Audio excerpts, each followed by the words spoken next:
رانا ثناءاللہ کی تصویر لیک ہونے پر مریم نواز کی کڑی تنقید۔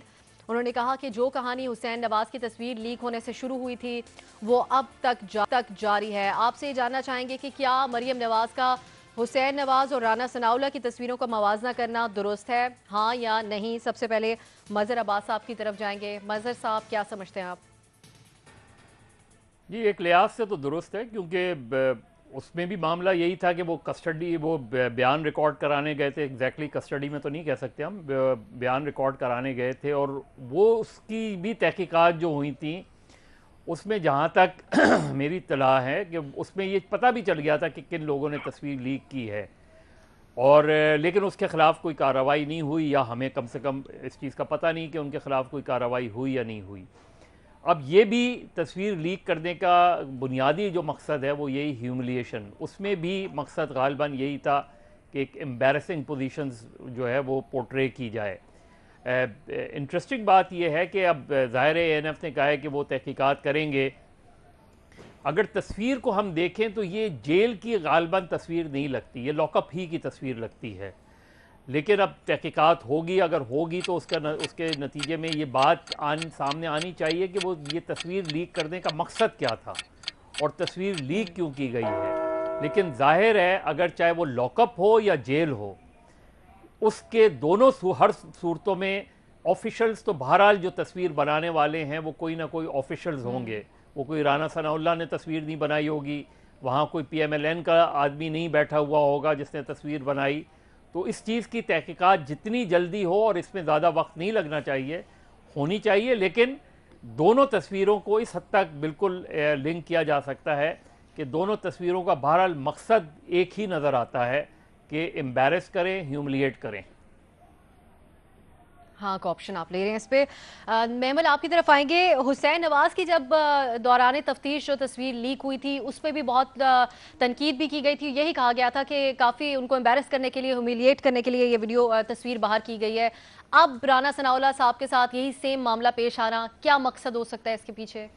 دیکھیے، اب سے اس میں ہاں کا آپشن دوں گی سوال میں، اور بالکل درست ہے موازنہ، کیونکہ دیکھیے جس نے وہ والی تصویر بھی لیک کی تھی حسین نواز صاحب کی، وہ بھی ایک اندر کا ہی بندہ تھا جس کے پاس ایکسس تھی کیمراز کی۔ ابھی بھی جس نے لی ہے تصویر وہ اندر کا ہی، کیونکہ دیکھیے ایکسس کا مسئلہ ہے ادھر۔ ایکسس فیملی کو نہیں دی جا رہی، غالباً ایک ہی ملاقات ہوئی ہے ابھی تک۔ دوائیوں کی، حالانکہ مجسٹریٹ نے اجازت دے دی ہے دوائیوں کے، گھر کے کھانے کی، سب کی اجازت دے دی گئی، وہ اب تک نہیں پہنچائی گئی، دوپہر تک، آج دوپہر تک تو نہیں پہنچائی گئی تھی، اب اگر دے دی گئی تو مجھے نہیں معلوم، اس کی بھی ایکسس نہیں دے دی گئی۔ جو ٹریٹمنٹ اس وقت رانا ثناءاللہ صاحب کے ساتھ ہو رہا ہے، نہ ان کے وکیل کو، بائی دی وے ان کے وکیل کو بھی ایکسس اس طریقے سے نہیں دی جا رہی جس طرح سے الاؤ ہوتا ہے۔ اچھا، جو رانا ثناءاللہ صاحب کے ساتھ اس وقت ہو رہا ہے ان کو واقعی ہی یہ ہیومیلیٹ کرنے کے لیے کر رہے ہیں، ان کو توڑنے کے لیے کر رہے ہیں۔ دیکھیے جس قسم کا کیس بنایا گیا ہے، آج ہی ایک اور بھی انہوں نے غالباً وہ جو چیز ہے جو ایک کراچی پورٹ سے پکڑی گئی اور اس کو فیصل آباد ڈرائی پورٹ سے ملایا کہ ایک کنٹینر کے اندر جو ہے اتنے کلو اور ہیروئن نکل آئی ہے، اس کو بھی ان پر ہی ڈال رہے ہیں۔ کیس اس قسم کا یہ بنا رہے ہیں کہ جس کے اندر انویسٹیگیشن تو کیا ہی ہونی ہے، ایک بہت ون سائیڈڈ قسم کا کیس ہوگا کہ اس کے اندر کوئی پلی بھی نہیں لی جا سکتی۔ بات یہ ہوتی ہے اصل میں ابسا کہ یہ اپوننٹس کے ساتھ کیا جاتا ہے، یہ لیکن کیا جاتا ہے اتھارٹیرین رجیمز میں، یہ کیا جاتا ہے بڑے جہاں ٹوٹیلیٹیرین رجیم ہو، جہاں بہت زیادہ اس قسم کے ہو کہ ایک ون مین رول ہو، ون پارٹی رول ہو، اس طرح کی چیز ہو۔ یہ جو چیزیں ہو رہی ہیں یہ بہت خوفناک اور خطرناک ہیں۔ آج اگر آپ نے مریم نواز صاحبہ کی پریس کانفرنس دیکھی ہو، وہ بڑی اگریسو تھی، بڑی کھل کے سامنے، بڑا پاورفل میسج تھا۔ میں اس کے کانٹینٹس پہ نہیں جا رہی، میں صرف کہہ رہی ہوں کہ نون لیگ نے اب سوچ لیا کہ اگر یہ ہمارے ساتھ یہ کریں گے تو پھر ہم بھی کھل کے سامنے آئیں گے اور ہم دکھائیں گے اس گورنمنٹ کو کہ ہم کس حد تک جا سکتے ہیں۔ اور بات یہ ہے کہ دیکھیے جمہوریت جو ہے نا، جمہوریت کی جو موت ہوتی ہے نا، وہ ہوتی ہے جب آپ بولنے والی آوازوں کو دباتے ہیں، جب آپ ڈسینٹ کو، جب آپ اپوزیشن کو، اپوننٹس کو، سب کو اس طریقے سے کرتے ہیں۔ جو انفارچونیٹلی رانا ثناءاللہ صاحب پہ کیس بنایا ہے جس قسم کا، جو لگ رہا ہے، جو ان کے بہت بڑے مخالفین بھی یہ کہہ رہے ہیں پرائیویٹلی کہ یہ کیا کیس ہے، تو وہ یہ جب چیز کرتی ہے نا، دیکھیے یہ انفارچونیٹلی فیشسٹ رجیمز میں ہوتا ہے، یہ جمہوریت میں نہیں ہوتا۔ میرا اس گورنمنٹ سے بڑی میری مؤدبانہ اپیل ہے کہ یہ مت کریں، آپ اپنے ساتھ ساتھ سسٹم اور جمہوریت کی موت کا سبب بنیں گے۔ بہت خوفناک دن آگے نظر آ رہے ہیں مجھے۔ हाँ का ऑप्शन आप ले रही हैं। नियाजी साहब, आपके ख्याल में किसी की लॉकअप से तस्वीर को इस तरीके से वायरल कर देना, इससे क्या किसी को तोड़ा जा सकता है या फिर सियासी तौर पर भी आपके ख्याल में कोई नुकसान पहुंचाया जा सकता है उनकी सियासी जमात को इससे? पहली तो बात है, जहाँ महमल ने ख़त्म किया मैं वहीं से शुरू करूँगा कि इमरान खान से इन्होंने बड़े दर्दमंदी के साथ अपील की है कि आप जमहूरियत की हिफाजत करें, क्योंकि ऐसी जमहूरियत जैसी भी है फसाड है, इसी के सहारे, इसी के फसाड पे, इसी के बहाने आप शेरवानी पहनने के काबिल हुए हैं। मेरी बात आगे ही सुन लें। मैं इमरान खान साहब की सरिश से वाकिफ़ हूँ, बिल्कुल आपको महमल मैं बिल्कुल उनका ज़हन पढ़ के बता सकता हूँ कि वो इस बात को यकीनी बनाएगा कि मैं जाऊँ तो जमहूरियत को लपेट के लेके जाऊँ।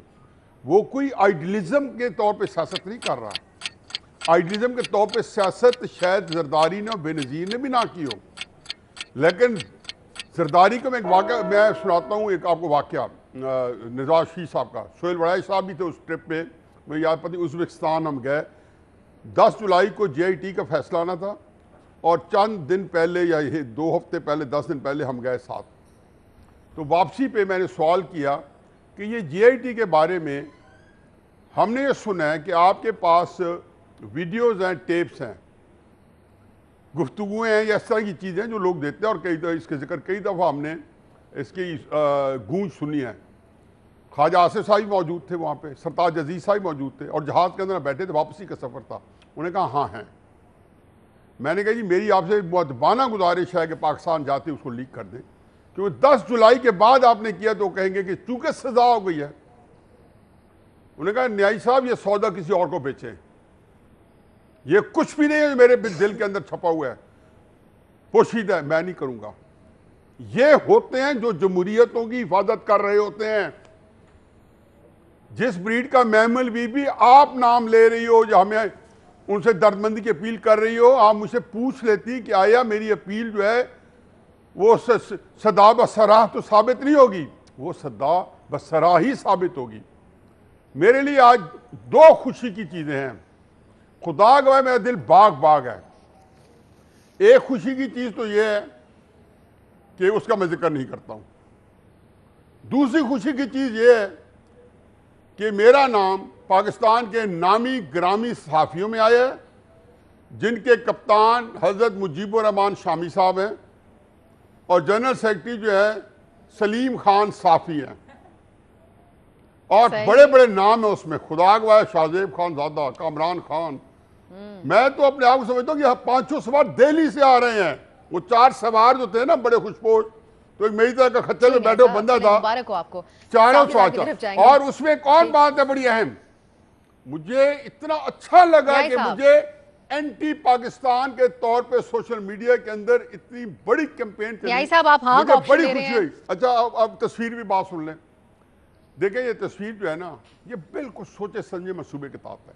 हुसैन नवाज की उस वक्त दी गई थी जब वज़ीर आज़म का बेटा था, और वज़ीर आज़म के बेटे को आप एक ग्वाटानामा बेस स्टाइल कमरे में एक कुर्सी पे बैठे और उसको साउंड आ रही हो और वो बोल रहा हो, तो इतनी तजलील और इतनी तज़हीक के मेरे जैसा बंदा जो उनके लिए कुछ नरम पहलू रखता है, मैंने भी सोचा यार क्या इनको बुरा हाल है। लेकिन अल्लाह हक है, इया का नाबुद व इया का नस्तईन, कुल्लिल्लाहुम्मा मालिक मुल्क तोते मुल्क मन तशाओ तंज़िउ मुल्क मिमन तशाओ व तुइज़्ज़ु मन तशाओ व तुज़िल्लु मन तशाओ बियदिकल खैर इन्नका अला कुल्लि शैइन कदीर। मैं ही हूं जिसे इज्जत देता हूं, मैं हूं जिसे जिल्लत देता हूं।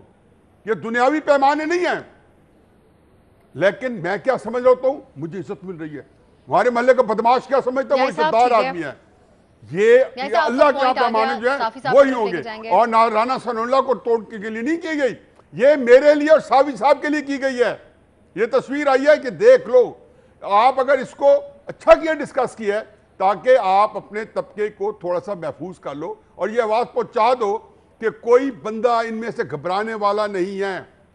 हाँ का ऑप्शन न्यायी साहब आपने लिया, हम आगे जाने दें प्लीज साफी साहब की तरफ। साफी साहब, आप न्यायी साहब कह रहे हैं कि सोचे समझे मंसूबे के तहत ये तस्वीर लीक की गई है, आप क्या समझते हैं?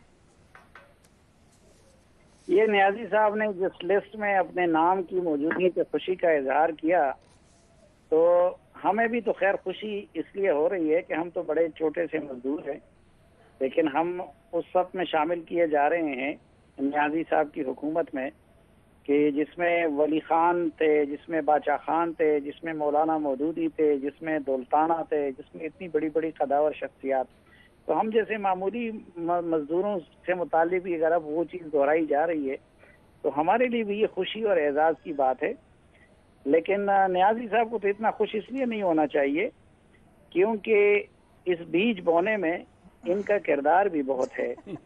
और एक लंबे अरसे तक मुसीबत ये थी कि इन्होंने उनको ईया का नाबुदु व ईया का नस्ताईन तो पढ़ना सिखा दिया था, लेकिन उसका मफहूम और तर्जुमा शायद उन्हें नहीं सिखाया था। चुनांचे आज उनके दौर में हमारी तो छोड़े जो कुछ हो रहा है, लेकिन मुल्क के साथ जो कुछ हो रहा है। बाकी देखें, ये जो तस्वीरों वगैरह का मामला है, ये हम भी अजीब लोग हैं। इस मुल्क का अलमिया ये है कि यहाँ ऊँटों को निगल लिया जाता है और मच्छरों को चाना जाता है। अब हम ये भी कर रहे हैं, हमने तस्वीर का मसला उठा लिया है। एक बंदे की आपने जिंदगी तबाह कर दी, एक बंदे के खानदान के लिए आपने जिंदगी भर का रोग बना दिया, उसके खाते में 17-18 किलोग्राम हीरोइन बांध दी। और बल्कि उससे पहले इस मुल्क में क्या हो रहा है ये छोड़े, राना सनाउल्लाह क्या है, इन लोगों का अपना किरदार भी कोई शानदार नहीं था। और अगर नवाज शरीफ उस वक्त एहसास करते और बदतरीन हुकूमत ना करते और जरदारी बदतरीन हुकूमत ना करते तो आज शायद न इन लोगों के साथ ये होता, न इस मुल्क के साथ ये होता। लेकिन ये मामला अफराद से बढ़ के है। इस मुल्क को जिस तरफ रवाना किया गया है, इस मुल्क को इस वक्त मोहब्बतों की जरूरत है, यहाँ नफरतों के बीज बोए जा रहे हैं। इस मुल्क को इस वक्त इस्तेहकाम की जरूरत है, यहाँ अनारकी के लिए बीज बोया जा रहा है। इस मुल्क में इस वक्त लोगों को इक्तिसादी सरगर्मियों के लिए खौफ की फिजा को खत्म करने की जरूरत है, और यहाँ पे उल्टा ये किया जा रहा है कि खौफ की फिजा को पैदा किया जा रहा है। तो उस सिलसिले में ये तस्वीरें और ये चीजें तो बड़ी मामूल बदकिस्मती ये है कि इस मुल्क को अब दोनों फरीक जो हैं वो जंग के में दाखिल हो गए हैं। और जब जंग में सियासी कुव्वतें या हरीफ कुव्वतें किसी मुल्क की दाखिल हो जाती हैं तो फिर जिस तरह कहा जाता है कि जंग और मोहब्बत में सब कुछ जायज़ होता है, तो अब उसमें लगता ये है कि सब कुछ जायज़ करार दिया गया है। लेकिन हमें जो दुख और अफसोस है कि अफराद अपनी जगह पे अहम है। हर माँ को अपना बेटा उतना ही अजीज है जितना इमरान खान अपनी माँ को अजीज था। हर बीवी को अपने मियाँ की उतना उसके लिए अहम है जितना वजीर आजम अपनी माँ के लिए अहम होता है। इसलिए राना सनाउल्लाह हो, ए हो, बी हो, सब अपनी जगह पे अहम है। लेकिन इस वक्त हमें अफराद से उठ के मुल्क की फिक्र करनी चाहिए, क्योंकि खुदा न खास्ता इस मुल्क को जिस रास्ते पे गमजन किया गया है उसके बाद तो अल्लाह के रहम से ही इस मुल्क को अनारकी से बचाया जा सकता है।